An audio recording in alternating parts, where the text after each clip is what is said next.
Đồng xanh gió dù êm và mây nâng bước chân em về. Từ khi có anh bên em, đời em như vần thơ. Đồng xanh hát rì rào, nắng thăm tô má em ửng hồng.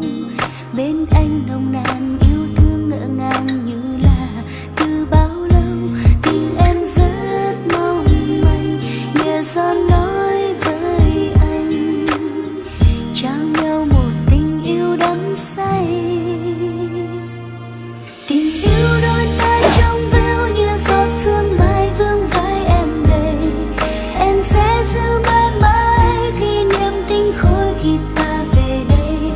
Lời em hát, lời em hứa, trao yêu thương mãi muôn đời. Hãy đi bên em để yêu thương được bay cao, lại gần hơn nhé em.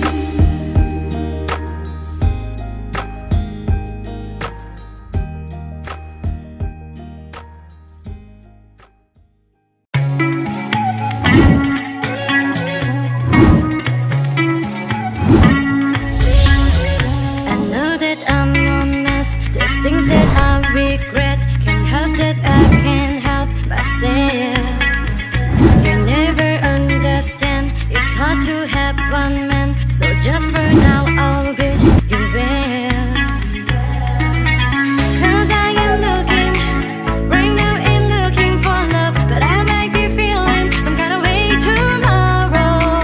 Tonight I'm doing all of the things that I want. I better be going, but if you want tomorrow, you can take me out, 'cause I'm running around my shoulders. But I don't want you now. I come back when I'm hungover.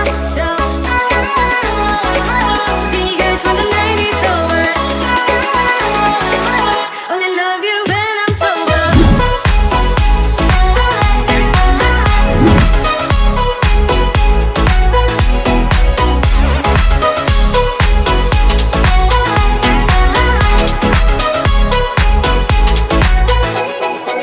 Can tell you're into this, and that sometimes you wish that you could have me all to yourself.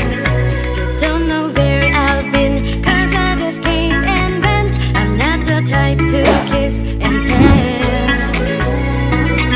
'Cause I am looking right now and looking for love, but I might be feeling some kind of way tomorrow. Tonight I'm doing all of the things that I want. I better be going, but if you want tomorrow, you can take me out, 'cause I'm running around my shoulders. But I don't want you now. I come back when I'm hungover. So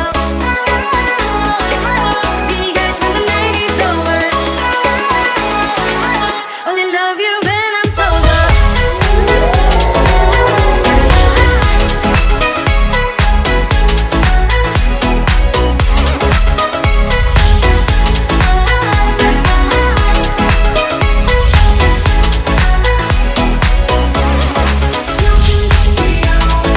Running around my shoulders, but I don't want you now. Come back when I'm hungover. So be yours when the night is over. Only love you when I'm sober.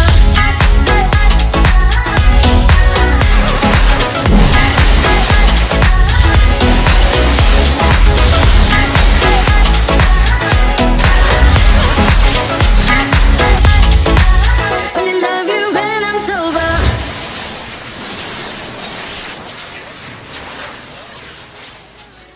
Mùa này đi nào đi bình thường rồi. Rồi em ơi vào đây. Mùa này thả xe em ơi, bắt tay nhau đi luôn, yêu. Mùa này vào đi. Nói chuyện với nhau em ơi. Đi từ từ ấy.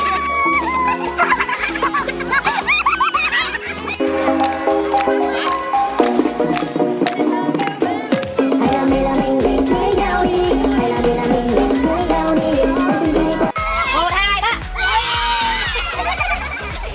Một, hai, ba. Nào.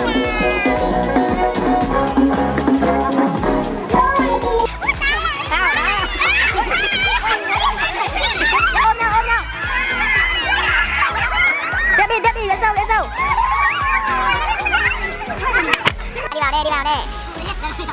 Đánh nhau. Bye.